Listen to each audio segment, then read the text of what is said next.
మహబూబాబాద్ జిల్లాలో అధికార కాంగ్రెస్ పార్టీ ఆగమాగమవుతుంది. నాయకులు ఎవరికి వారే యమునా తీరేలా వ్యవహరిస్తున్నారు. సిట్టింగ్ ఎమ్మెల్యేలను తోసి రాజని ఓ పీసీసీ స్థాయి నాయకుడు పెత్తనం చలాయిస్తున్నారన్న విమర్శలు కూడా ఉన్నాయి. ఇష్టానుసారంగా వ్యవహరిస్తూ ముగ్గురు ఎమ్మెల్యేలకు కంట్లో నలుసులా మారుతున్నారు. ఇదేంటి అంటే ముఖ్యమంత్రి తన జేబులో మనిషి అంటూ గప్పాలు కొడుతున్నారట. కాబోయే కాలానికి కాబోయే నాయకుడిని నేను అంటూ పార్టీ శ్రేణుల్లో గందరగోళం సృష్టిస్తున్నారని ఆరోపణలు.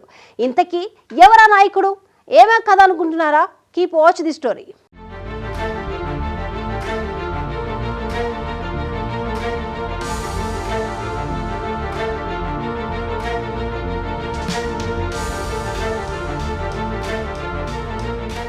ఉమ్మడి వరంగల్ జిల్లాలోని మహబూబాబాద్ ప్రాంతం మొదటి నుంచి కాంగ్రెస్ కంచుకోట. ఇటీవల జరిగిన సాధారణ ఎన్నికల్లో ఈ ప్రాంతంలోని డోర్నకల్, పాలకుర్తి, మహబూబాబాద్ నియోజకవర్గాల్లో కాంగ్రెస్ పార్టీ ఎమ్మెల్యేలు గెలిచారు. పార్లమెంటు ఎన్నికల్లో కూడా బలరాం నాయక్ మహబూబాబాద్ ఎంపీగా గెలిచారు. ఎమ్మెల్యేలు మురళీ నాయక్, రామచంద్ర నాయక్, యశస్విని రెడ్డి ఎవరి పని వారు చేసుకుంటూ పోతున్నారు. తమ నియోజకవర్గ పరిధిలో పార్టీ కార్యక్రమాలు, అధికారిక కార్యక్రమాలు చక్కగా చేసుకుంటున్నారు. పార్టీని, ప్రభుత్వాన్ని సమన్వయంతో నడుపుకుంటున్నారు.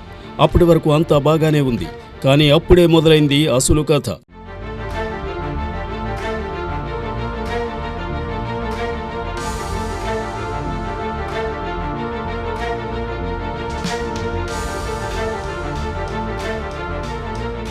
మహబూబాబాద్ ప్రాంతంలోని ఓ పీసీసీ స్థాయి నాయకుడు ఎంట్రీ ఇచ్చారు. బీఆర్ఎస్ ప్రభుత్వ హయాంలో ఎంపీటీసీల ఫోరంలో పనిచేశారు. సాధారణ ఎన్నికలకు ముందే బీఆర్ఎస్ నుంచి కాంగ్రెస్ పార్టీలో చేరారు. కాంగ్రెస్ పార్టీలో ప్రముఖులతో పరిచయం ఏర్పరచుకున్నారు. సాధారణ ఎన్నికలు ముగిశాయి. తెలంగాణలో కాంగ్రెస్ ప్రభుత్వాన్ని ఏర్పరిచింది. ఇంకేముంది, సదరు నాయకులు పార్టీ నాదే, ప్రభుత్వం నాదే అంటూ పెత్తనం చెలాయిస్తున్నారు. ఆడిందే ఆట, పాడిందే పాటగా వ్యవహరిస్తున్నారు. ఎవరి పని వారు చేసుకోకుండా కాలంలో కట్టి పెడుతున్నారు. ఎమ్మెల్యేలకు కంట్లో నలుసులా తయారవుతున్నారు. కాంగ్రెస్ పార్టీ కేడర్ను రెండుగా విభజిస్తున్నారు. ముచ్చటగా 3 నియోజకవర్గాల్లో పెత్తనం చెలాయించేందుకు ఊపలాట పడుతున్నారు. ఎమ్మెల్యేలు పాల్గొనే అధికారిక కార్యక్రమాల్లో సైతం వేలు పెడుతూ అంతరాయాలు సృష్టిస్తున్నారు. త్వరలోనే మహబూబాబాద్ జిల్లా అధ్యక్ష పదవి తనకు రాబోతోందని సదరు నాయకులు చెప్పుకుంటున్నట్టు గుసగుసలు వినిపిస్తున్నాయి. సర్పంచ్ మొదలుకుని జడ్పీటీసీ వరకు టికెట్లిచ్చేది నేను, జాగ్రత్త సుమి అంటూ సదరు నాయకుడు అప్పుడే హెచ్చరికలు జారీ చేస్తున్నట్టు సమాచారం.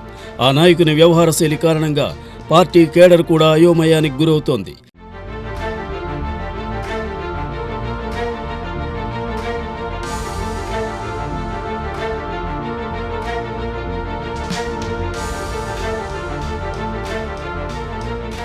ఆ నాయకుని వ్యవహార శైలిని ముగ్గురు ఎమ్మెల్యేలు ప్రభుత్వ సలహాదారు వేం నరేందర్ రెడ్డి దృష్టికి తీసుకుపోయినట్టు తెలుస్తోంది. మహబూబాబాద్ ప్రాంతంలో బలంగా ఉన్న కాంగ్రెస్ పార్టీ సదరు నాయకుని కారణంగా రెండుగా చీలిపోయే ప్రమాదం ఉందని నేతలు వాపోతున్నారు.